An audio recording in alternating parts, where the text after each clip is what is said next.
into First Take. Appreciate you starting your week with us alongside Skip Bayless. I'm Molly Karam. Stephen A. joins us from New York City. Gentlemen, I hope you both had a wonderful weekend. Good morning. Good morning. Good morning. How y'all doing? Good. Let's get to it. We have a lot to get into. Coming up, Grammy Award-winning rapper and friend of the program, Lil Wayne, will join the desk. Looking forward to him debating the guys, getting into some hot topics. But first, we kick things off in Green Bay, where Packers wide receiver Jordy Nelson left Sunday's game against the Steelers with what the team fears is a torn ACL. Nelson is having an MRI that will determine the extent of the injury. Coach Mike McCarthy said he's waiting for the test results once they get back to Green Bay. Since 2011, Aaron Rodgers has been targeted Nelson more than any other Packers receiver, and the two have combined for 39 touchdowns, the third most of any quarterback-wide receiver duo over that span. Here's Rodgers.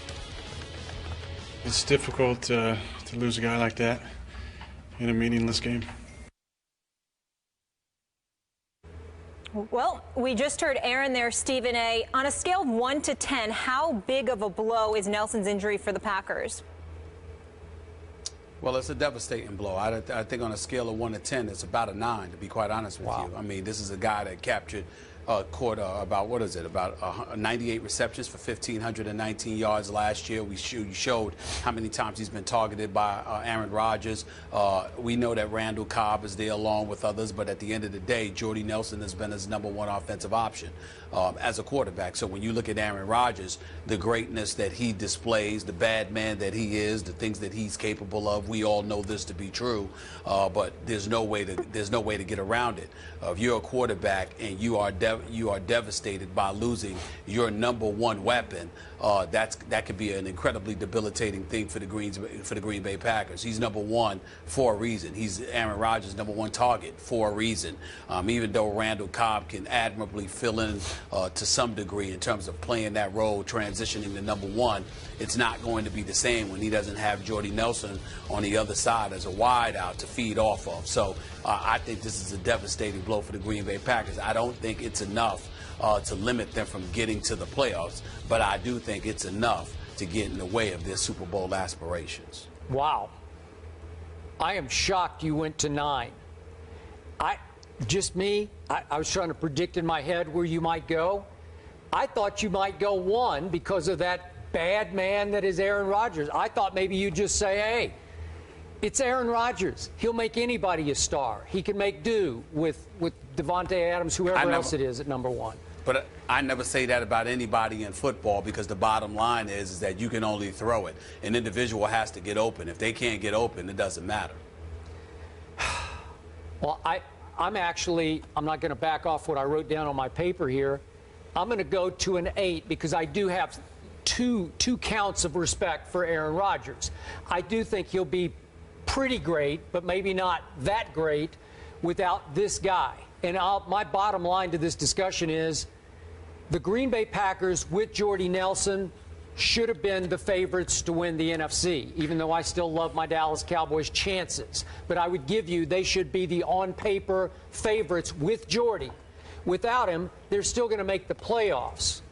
But they cannot win the NFC without Jordy Nelson. That's just me.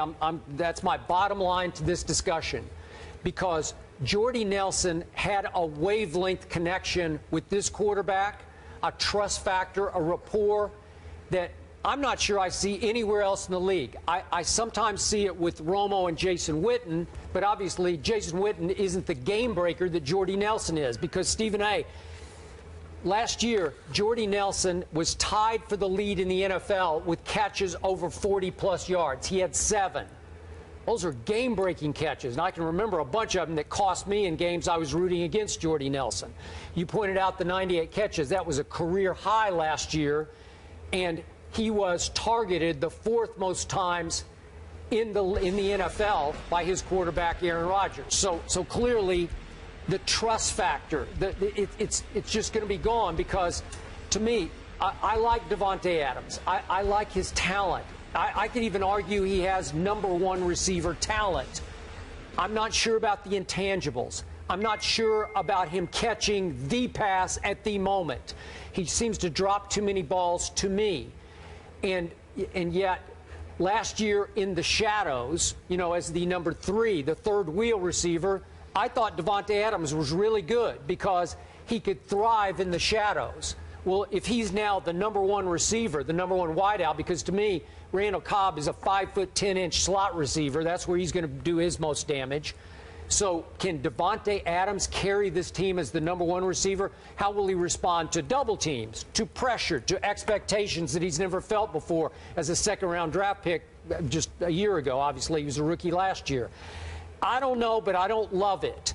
And I look down the line, that Ty Montgomery they just rave about, and there's one other X factor here, Stephen A., that I'll throw at you. I don't know if you remember Jared Abbrederis when he was at Wisconsin, but I loved him. Yeah, I just loved him. He's a guy who knows how to play. Aaron Rodgers has raved about him. Mike McCarthy has raved about him. Unfortunately, he tore up his knee early last camp, so he missed all last year. Then he got a concussion, and he's had a history of concussion issues back to his days at Wisconsin, the first camp practice this year, and he's still fighting with that. So I don't know, but because he ran a 4.5 40 at the combine and is a bigger receiver, I think he could not be Jordy Nelson, but help fill that void if he could ever get healthy. But still, is it enough filling of the void to get them over the top in the NFC? I don't think so. I think this is a huge damaging blow to their ultimate goal of getting back to a Super Bowl. Yeah, we agree. No question. I can't argue with anything that you said. Okay, and let me throw this at you. This is a pet peeve of mine, and I used to be the other way around, but I used to wonder how college football can get away with having 0 preseason games. They just throw their players out there cold into game #1, and as we know, some teams, speaking of Wisconsin, is going to play Alabama in the opening game. They have no preseason work at all against anyone other than themselves. I've advocated before maybe college deserves to have one scrimmage against somebody nearby them, maybe even a rival. Just go scrimmage for a day. But in this case, 4 preseason games. Once upon a time it was 6. But I'm just getting sick and tired as a huge NFL fan of seeing this kind of thing happen in the second preseason game. It just makes me sick because it's freakish. I totally know, agree. But it's just too much. It's too many. I totally agree. Yeah. But here's the other thing that I would throw out. Skip, when these teams are scrimmaging one another, usually they put on shoulder pads and a helmet, but they hit high and they don't hit low. Yep. In scrimmages, right? How come that can't be? And the quarterback's off limits, obviously. Yeah. That's right. Ahead. Yeah. How come that can't be the case in preseason? I can tell you why. What's wrong with that? Because you can't sell that to the public. And if you're making your constituency, your season ticket holders, buy 2 home preseason games, think of the added revenue you're getting. And I'm saying, look at the revenue you're losing when you lose a Jordy Nelson or Marquise Pouncey is not as big a deal for Pittsburgh. It's a big deal internally because he's a center, but he's not a big star, obviously, not a ticket seller. Well, I'm not sure that the phrase losing revenue is applicable, because what we've been convinced of is that the NFL is king, and so much so, everyone's a distant second, that it's one of those situations when you look at the NFL, no matter what, it's going to sell. So I don't think the absence of Jordy Nelson or the absence of Pouncey or the absence of somebody else is going to make you lose money, because they have shown that when it comes to the NFL, I mean, preseason games are outrating, some playoff games in other sports, for crying out loud. Sure. So when you look at it from that perspective, I'm not sure if it's applicable that, the notion that they're going to lose revenue. They're going to get their revenue no matter what. But what I would say is, because they're going to get their revenue no matter what, I think some of these other things being instituted are plausible. When you watch these scrimmages, crowds are packed to come and watch the scrimmages. Because it's the NFL. It's not like 80,000 are out there, but I know. But again, I know. You're right. They draw. Yeah. So, and then not only that, the NFL, dare I say, is going to have to stop being a big gluttonous. You make a lot of money. The TV revenue is unquestionable. When you combine that with the fact that, again, you're only costing yourself some fans walking through the turnstiles, because folks are still going to watch these games on television. Sure. Either do away with a couple of preseason games, or just make the decision. And by the way, make the decision that you can't hit low. Now, I know that's counterproductive to what the NFL has been advocating, because their whole thing is to hit you as low as possible so they can stay away from the headshots, so they don't have to concern themselves with the concussion issue. However, my point is that you put on helmet and shoulder pads, and you know what? You force guys to hit from the chin and lower, you know, and above the waist. That's going to obviously, through repetition, induce habits that could ultimately work to the advantage of the NFL, because if you're still enforcing avoiding headshots, but you're encouraging guys through the preseason to hit high from the waist on up to above the shoulders and the neck area, then come during the season, habits are going to take fold, and you may elect to do that more during the season than take out guys' knees too, because that's one of the things we lamented. So I think that you know, it's a dual effect that could end up working to the advantage of the NFL and the viewing public, because the chances of seeing the people that you really want to see play will elevate. Could the NFL put the same product on the field in week 1 with one preseason game? Just one dress rehearsal? That's what we always call the third preseason game.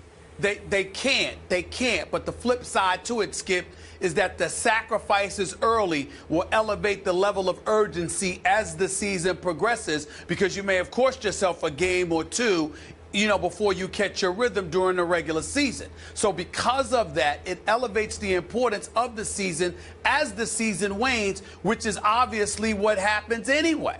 So to me, it just raises the importance even more so, which makes it even more compelling. Well, the bottom line to this discussion... not only that... Yeah, go ahead. And not only that, Skip, keep in mind that you might catch one of the more experienced and accomplished teams sleeping because they didn't have the preseason to fall back on. So the lesser teams might have an opportunity to steal a victory here or there earlier on, which could potentially assist them later, which means more team will be in the mix for a playoff spot, and that would make things interesting in November and December. Well, the one play yesterday that could have caused real doom and gloom, not just in Green Bay, but around the NFL, Aaron Rodgers stayed in after Jordy went out. And there was a play in the end zone, I don't know if you saw it, Stephen A., that wound up being a safety in which I saw it. Aaron Rodgers held the ball way too long. I don't know what he was trying to pull off. And he got sandwiched between James Harrison and 4 or 5 other on-rushers. And I thought he was going to be hurt. It just looked horrible to me. So that's the kind of play I don't want to see in preseason game number 2. It's just not worth it to the overall product that is the National Football League. Got it. I'd assume Devontae Adams would be elevated to one of those top 2 receiving spots there with Randall Cobb, but this just in, ESPN is reporting that Green Bay is reaching out to Reggie Wayne. So we'll keep you posted on what happens there. I don't think he'd be the number 1, but... Someone else there with Ty Montgomery and some of those other guys. He just took a physical in New England, so maybe he's going to go to the highest bidder now. We'll see. We do know they like those 3 receiver sets as well. So, at the 2014 NFC Rookie Symposium, guest speaker Chris Carter of ESPN talked to players about having a fall guy in your crew. The video was brought to light after a recent ESPN The Magazine interview with former 49er Chris Borland. An ESPN spokesperson said, "We completely disagree with